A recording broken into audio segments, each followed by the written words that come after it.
1 o'clock, and so we will begin the Tax Exempt Review Committee. We have 4 items on the agenda. Agenda item number 1, approve Tax Exempt Review Committee meeting minutes of 4/28/20. And if everybody has had a chance to review them, if there are any changes or corrections, we'd love to hear it. Otherwise, we will accept a motion. Motion to approve the meeting minutes of April 28th, 2020. And do we have a second? Second. We have a motion and a second. Any further comments or corrections? Otherwise, all those in favor say aye. Aye. Opposed, same sign. Motion carries. Agenda item number 2, application for a transfer of pilot granted to DFI BJ LLC. And Ben or Jim, are you going to help us with that? You'll start us out. I'll start this one out. This is a pilot that was approved, I think, less than a year ago for the development of an apartment commercial building on Kessler. It'll actually be located on the south half of this property. There's kind of 2 ownership groups here. There's the north and the south. The reason for that is in our P3 agreement with Roberts, we had limited the exemption on the north portion to just a 5-year Renaissance zone based on the fact that we were selling the property at probably a more reasonable price. The south half, they'd asked for a pilot on that, and that was granted. Had been reviewed by the county and the school previously. This is a change in the ownership group. It's not a change in the project, and so it doesn't appear that we have to go back to the county and have that review again, but certainly we want them to be aware of that it's just a change in the ownership. The incentive really doesn't change. The reason for it, and I don't know if Mike Simney's here from Kilbourne Group, but instead of the downtown fund being an owner, there's an opportunity zone fund that would be the owner and developer instead. So really all the other players are the same. It's just who the investors are in the project. And so again, just a change in the ownership. When we did this before, it did meet the but-for test, so it's gone through all that financial review already. Mike, I don't know if you want to add anything. While Mike's coming up, so Jim, you talked about, it doesn't change any terms or anything like that. It's just basically changing the title of the parties that are involved in it. Is that correct? That's correct. Okay. Go ahead, Mike. Thank you. I think Jim did a good job explaining it, but it's basically all we're requesting is just a transfer because of a new ownership group. So it's still managed by Kilbourne Group. We're still developing it, same exact project. It's just a different set of investors who will be owning this property. So because of that, that would be the request for the transfer. Good, thanks, Mike. Do we have any questions for Mike, Mayor? Jim, is this first opportunity zone we're doing, or money that's funding it, or is there another project we have? Actually, the Roars Newman Center is also on a different opportunity zone fund. There's 2 others, I believe, that were approved by Kilbourne. Certainly, the Mercantile Parking Garage is part of the opportunity zone fund, and as well as I don't know if the one on the Nestor site is. Mike. Yeah, correct. Mercantile is part of an opportunity zone, 1001 NP, which is the old Nestor site, and then 1017 4th Avenue North, which is right north of Taco John's, is also opportunity. And if anybody online has a question or on the phone, feel free to speak up. Or are there any other questions live? Otherwise, we will accept a motion. I'd move for approval. We have a motion. Do we have a second? Second, Motion and a second. or Jessica can. A motion or second by Jessica. And so any other further comments or questions? Otherwise, all those in favor say aye. Aye. Opposed, same sign. Motion carries. Thanks, Mike. Good luck. Number 3, 2 housing applications for pilot for low-income housing projects from Fargo Housing and Redevelopment Authority. The applications for pilot for Elliott Place 4 and Elliott Place 9. Jim. Thank you. We have, I'll get the Housing Authority Director on the line here, but I can give you a brief overview of this project that the Housing Authority has been working on for a number of years, trying to get things financed. As you may know, there's sort of a shortage of low-income elderly housing projects in town, or apartments in town. Anytime these are built, they fill up rather rapidly. And with the pending removal of the high-rise, that's going to also shorten or shrink the supply of housing. The project itself is actually an 84-unit housing development. That's a nice size because you can have some supportive services with it. The financing is quite complicated. They've got 9% credits, low-income housing tax credits. They've got 4% low-income housing tax credits. And there's going to be two different investment groups that will buy those credits, and so they have to actually have two separate organizations to own them, and so that's why you see two applications. They've also, in putting this together, they've gotten home block grant money from the city. They've received some housing trust fund money, housing incentive fund money, but still one of the keys of the financing plan is some sort of property tax exemption. The specials on this property are about $9,000 a year. The land, which we're not able to give any exemption for, is worth about $1 million, and so they'll be paying $14,000 a year in taxes. And if they were to have to pay taxes on the improvements, that would add another $83,000 in property taxes, and the project really doesn't appear to be feasible. We're having our PFM review this application just as they did for New Horizons, but that report's not back yet. We were getting the final numbers together last week. I should point out that this property, it's on the corner of 45th Street and 30th Avenue South. It's owned by the Housing Authority. The Housing Authority is tax exempt, and so the city, county, schools, no one's receiving any property tax revenue right now. So as this project is developed, there'll actually be an additional $14,000 a year in property taxes. The exemption would run 17 years. At the end of somewhere between 15 and 17 years, this partnership is between the Housing Authority and a private party. The private party would leave, and then it would become exempt from property taxes, as it would be owned by the Housing Authority. Maybe I can get Matt Pike to give an overview of the housing needs we have in Fargo, why this is needed, and if you have any questions for him or their partner, they can explain the financing on this. Matt? Thank you, Jim. If everybody can hear me, Mayor, Commissioners, members, and staff, thanks for the opportunity to have me up here by phone, and thanks for considering this application. We're collaborating with PFM now in their third-party review of this to give you some added information and the important review and assessment from their perspective that I think will crucially guide you through the process. Jim did an excellent job, of course. There is actually a net increase in the collected property taxes of $14,000 a year because during the period that we're making this pilot request, there will actually be payments for the property while we believe the Housing Authority at this point will continue to control the property under a ground lease. But those taxes, since they're going, since the building is being held by these two partnerships, there'll be actually that increase in property taxes during that period. In terms of the need, I just want to give a little bit of background. This property was originally acquired in the cooperation between the Housing Authority and in partnership with the city in January of 2017. The Housing Authority got a commercial loan, and then about $500,000 of CDBG money was used to aid in the market value purchase of this property. But when it was acquired by the Housing Authority on that date, it was with the express purpose and condition that affordable housing be built on that property. So when I came on board a little less than 2 years ago, it was yet another opportunity for us to jump in with both feet and begin strengthening the partnership between the city and the Housing Authority towards meeting the city's overall housing needs.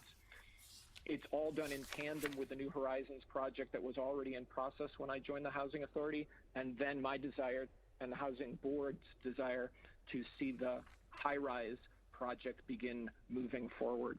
With the high-rise and with the overall city's needs as identified in your strategic planning and in my discussions with Jim and Nicole and other staff, we've seen that senior housing is of critical need, and particularly for those at 50% or below of area median income. We're already committing the Housing Authority to make sure that those 84 units are fully assisted through project basing, our vouchers, and then moving forward from there, it's to be able to then really see how we can, again, strengthen the partnership between the Housing Authority and the city in meeting your overall objectives. But Jim's assessment and his financial analysis was, in summary, was dead on, and hopefully we'll get some more detailed information very, very quickly and before all of you for the next meeting. I think we're not asking for a recommendation today, but we did want to give you an overview of the project, and by your next meeting, we'll have that report that would show, I think it'll show quite clearly that without this property tax exemption, that we'll lose out on these other resources and not be able to develop the project. Jim, can I ask, so this is 84 units. Can I ask, the high-rise, how many are we going to be losing? And obviously, this isn't going to replace all those. And I do think the downtown is also an area that I think we would like to focus on, even though this is a good thing. I think the downtown would be something that we would support too. So can you talk a little bit about that, or maybe Matthew can as well? Yeah, the Housing Authority, it's 247 units. And the good news is that the Housing Authority was able to get some vouchers to help people move into a private sector apartments, and that'll work for many people. Many people really need something with some supportive services. It's more of an elderly-only building, and so we're kind of having a gap there. That's why the Housing Authority's been active in developing more senior housing projects in town, as well as beyond shelter. And then Matt, I don't know if you want to add anything to that comment. No, I think it was Commissioner Pepcorn who had the question. Thank you for the question, because they are all tied to each other. And the next step for the Housing Authority, just very briefly, with regard to the high-rise, is to make sure that we successfully relocate the folks who are currently housed there. And we did just get 155 tenant protection vouchers that we can specifically get into the hands of eligible high-rise residents and then move forward with getting them relocated. And then with regard to downtown, Commissioner, our focus, all these things are running on parallel tracks. Our focus is to begin examining what the opportunities might be for the future of the 2 acres at the high-rise property, and begin a redevelopment and potential downtown revitalization of that city block in crucial partnership, again, with the city. So Matthew, I guess my question is, would you say this is a partial solution, and then there's going to be ongoing changes and other opportunities as time goes by? Yes. Okay, that's awesome. Are there any other comments or questions? One more editorial comment before I pass it on to questions. I think it's great that we're having this opportunity, but the downtown is very important. I think we want to have a mix of people living downtown. And I think I think the city would be supportive. So however we can participate, you let us know. Kent, you had a question. Well, just an observation. There's some very interesting information on the 2 tables that are listed that describe what a low-income rental fee would be per month. There's 2 schedules, one for each building. And it's just interesting. I wonder if maybe the developer could comment on that, because the way I'm seeing it here, the lowest rent is $395 a month for a 1-bedroom apartment. And 3-bedroom would be as much as $550. But it appears as though they've scheduled it out so the sweet spot is at least half or more of the units within the whole facility are going to be low, moderate, below 50% income. So that often comes up at the commission, and so I just wanted to kind of raise that to everybody's attention, that this is clearly targeted. Any other comments or questions? Anybody online or on the phone, if they have any questions? Otherwise, Robert, do you have a comment? Go ahead, if you do. Mr. Chair, members of the board, just in point of information that I think the county commission will have this on our agenda for June 15th So from the perspective of having additional information, if we can possibly make sure to have that additional information by the time it goes to the two commissions, that would be great.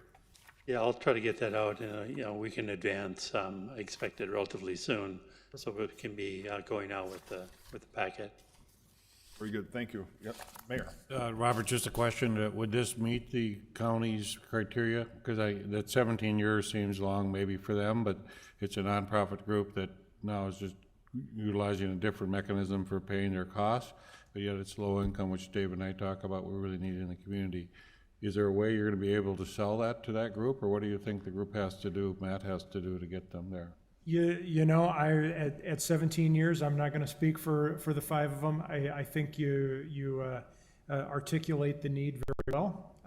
And so I think as our board has in a number of these cases, we've got a couple who will just dig into the numbers. And you know, one of the first comments and questions I often hear is, okay, where are the fee schedules? And are they on market, or is there a reduction in fee? Where will I hear that in this case? I can't say for sure, but I've just, from past experience, that's one of the first questions I hear. And I'll be in touch with Jim and Ben as I get other specific questions. Very good. Any other comments or questions? Otherwise, Commissioner, I'd just like go to ahead. point out a few things on the application. If you look at page 14, the numbers are a little off on the application. If you look in the bottom right, item 16F, where it's calculating the projected amount of the exemption each year, it would be actually a little over 57,000 instead of the 54,000. And then the same on page 19, be a couple thousand more rather than the 33,246. It'd be just over 35,000. Another thing to point out is these two tables I sent you that are kind of confusing because there's a lot of numbers and a lot of columns. But if you look in the upper right table, the blue column that's entitled County Additional Share, for the 4% credit units, if the county opted out for that part of the project, the additional county share would be about $10,000. And then on the 9% project, it'd be about $6,000. So if the county opted completely out, they would have another $16,000 on top of the $14,000 land tax.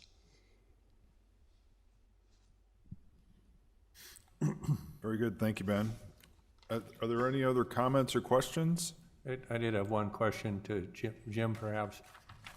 PFM has always been Johnny on the spot here. What was the issues with the timing of the report? Because typically that's delivered like very quickly and comes through at the same time. This would be one of the first ones where it seemed like we're having a lag in the due diligence report. Really no lag at all. There were some questions or some kind of problems with the first numbers they sent us. We didn't have complete information. PFM's only had it about a week, so they're moving actually pretty fast on this one. Okay, thank you. Very good. Any other comments or questions? Otherwise, we'll accept a motion. I don't think we need a motion on this one. Well, there you go. Then we won't accept a motion. We'll move on to the next item on the agenda. Thank you for all the good information. I do think, Oh, we need a motion. We're waiting for the due We're diligence. waiting for the PFM report. We'll bring this back to you in June. It's complicated enough. We wanted to kind of start to go over it at this meeting. so kind of give me what the future marching orders are then, because it'll go to us, but then it will go back to both the commissions after that, or how will that go? The county will have the information prior to your next meeting, so.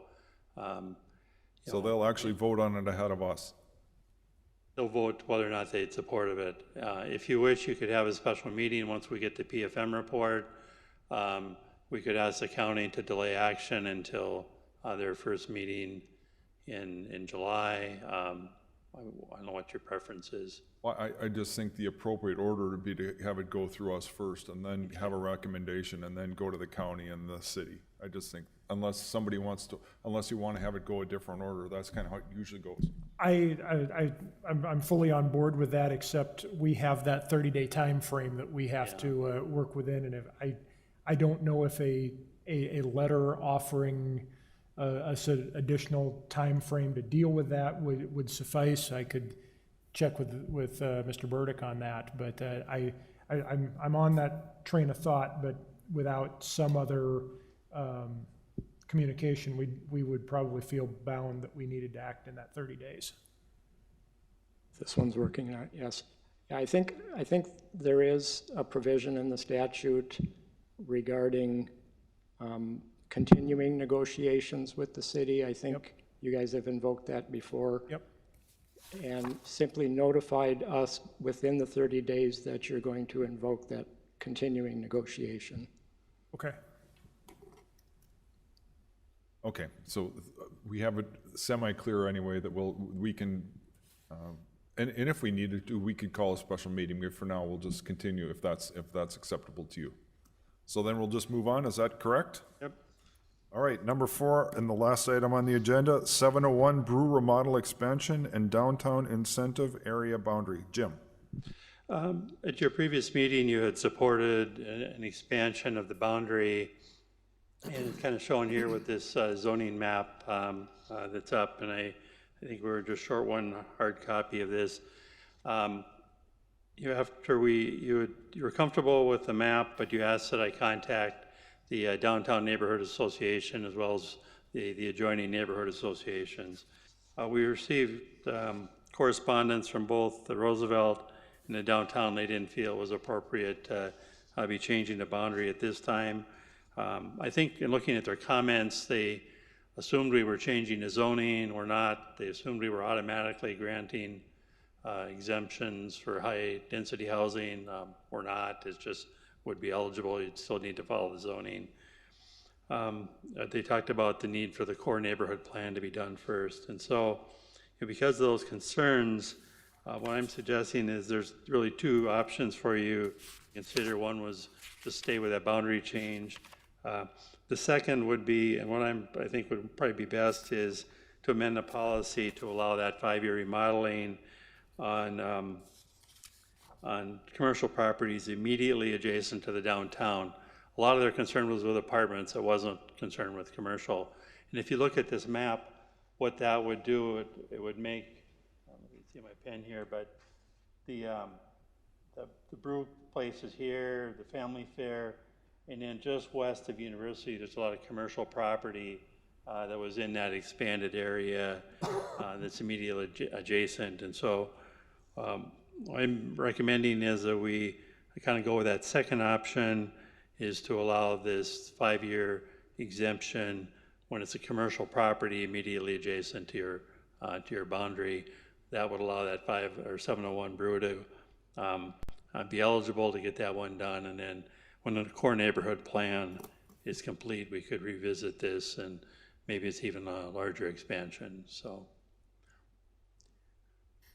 That's very good. Any comments or questions on that? I guess I think they're in the process of that, and I can understand they're very sensitive that we don't start making changes at this time. So any other comments? And do you have a summary of the motion, what you're looking for, Jim? if you look at the bottom of that memo, really, it's that number 2. To amend the policy to allow 5-year remodeling, in addition, tax exemptions for commercial properties immediately adjacent to the downtown boundary. And so do we have any comments or questions about that? So then, is it just, basically, this one is just specifically for this project, and if something else like this came up, then we would do the same thing? Is that what? Yeah, it would also apply to maybe there's a commercial property on the western edge of the downtown or in that family fair property, but it would not, there's very few commercial properties adjacent to the downtown anywhere else, so. Mr. Chair? Yep. Jim, I recall seeing this in front of the city commission at least once. Can you just talk about the action that the commission has taken? Was that a rezoning application, or what action did the commission already take with So respect thanks to for pointing that 701? out. 701 Brew had made an application to rezone their property from a kind of a combination of commercial and residential to the downtown mixed use. At the last city commission meeting, that was fully supported by the city commission. There was no neighborhood opposition at the meeting. And so I think for this specific case, there is support in the neighborhood and on the commission for that rezoning. And this policy doesn't change anything with the zoning, but I think it just shows support for the project by the city commission. That's very good. Any other comments or questions? Mayor? Seems that the objections by the different parties that you referenced, Jim, is they want some type of buffer zone, but your zoning doesn't allow that anyway, right? I mean, they seem to be caught with high density in the downtown area, and then you would do some buffer zone before you get into the neighborhoods. But as you're presently zoned, that doesn't match, does it?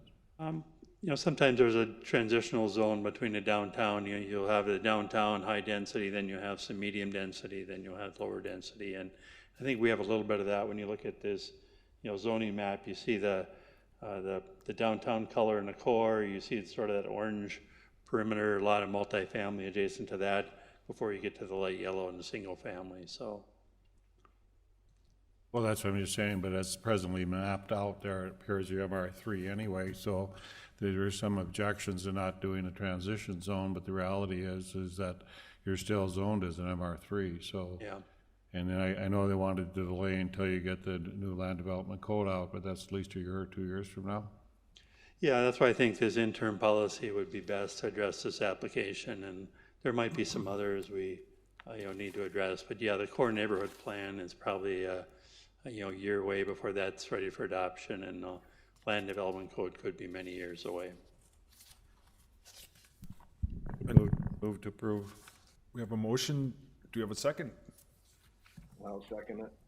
We have a motion and a second, and maybe, Jim, if you don't mind, if we could contact both the neighborhood associations just to let them know, so they have opportunity to comment when it comes before the city commission. I think that would be a good thing. And then we could maybe further explain what we're doing, just so they can be a little more comfortable, because I think, they're concerned about, we're going through the process of having a plan, and to make sure that we know we're not interrupting that. So if that's okay with you, I think that'd be a good thing. Yes, I'll inform them. Okay. Very good. Any other comments? Otherwise, all those in favor say aye. Aye. Opposed, same sign. Aye. Motion carries. It is 1:28. That's all the items on our agenda. Mayor. John Cosgrove, could you call the mayor when this is done, please? Can't seem to get a hold of you. I certainly will. You gotta get my cell phone number here, so I will probably, I've got a meeting. I don't know if that's appropriate to comment over the city, official city meetings. All right, thank you, everybody, for coming. Have a good afternoon. Thanks.